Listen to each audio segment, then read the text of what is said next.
Hello everyone, in this lecture we will see networking and delivery services in the AWS cloud. In our previous video we have discussed storage, database and compute services. So let's begin. First service is CloudFront. CloudFront is basically a global content delivery network, or CDN for short, that securely delivers your frequently requested content to over 1000 edge locations across the globe. For doing this, it achieves low latency and high transfer speed for end users. It also provides protection against DDoS attack. In our upcoming video, we have a lot more for discussing about DDoS attacks. Second is VPC, Virtual Private Network. Virtual Private Network basically your private space in AWS cloud.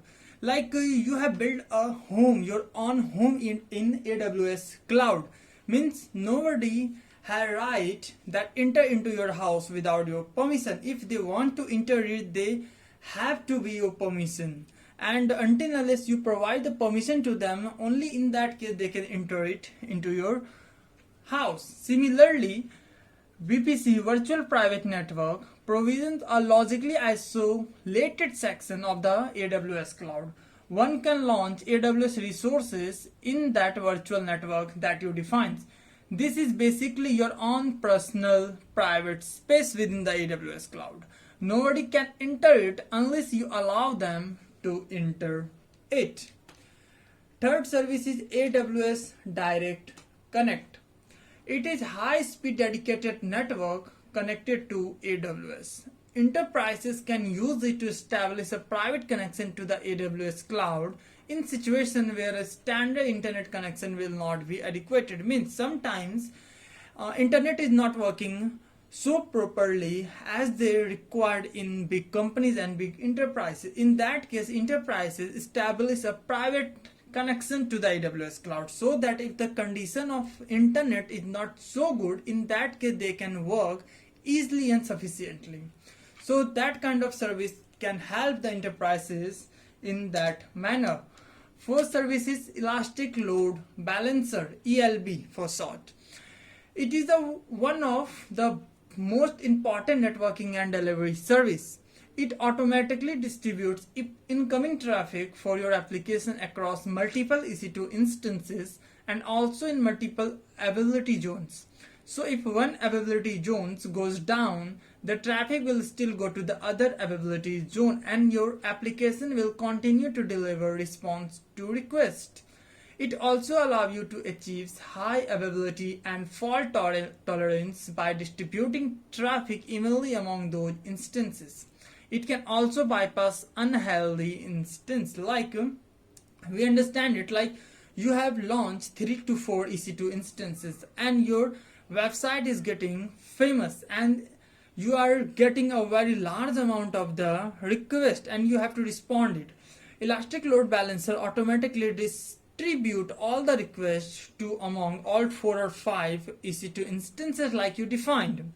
So if one EC2 instance one EC2 instance is getting very high traffic and they are not responding as required, then automatically ELB distributes some requested to other EC2 instance, so that all the requests are getting response as soon as possible. Apart from this, if one of the EC2 instances is unhealthy, means they are not providing service as they had made, in that case ELB, Elastic Load Balancer, check it. If it is found unhealthy, they can bypass it, so that no one requests are getting to that unhealthy EC2 instances. Fifth service is Route 53. It is highly available and scalable domain name system, or DNS.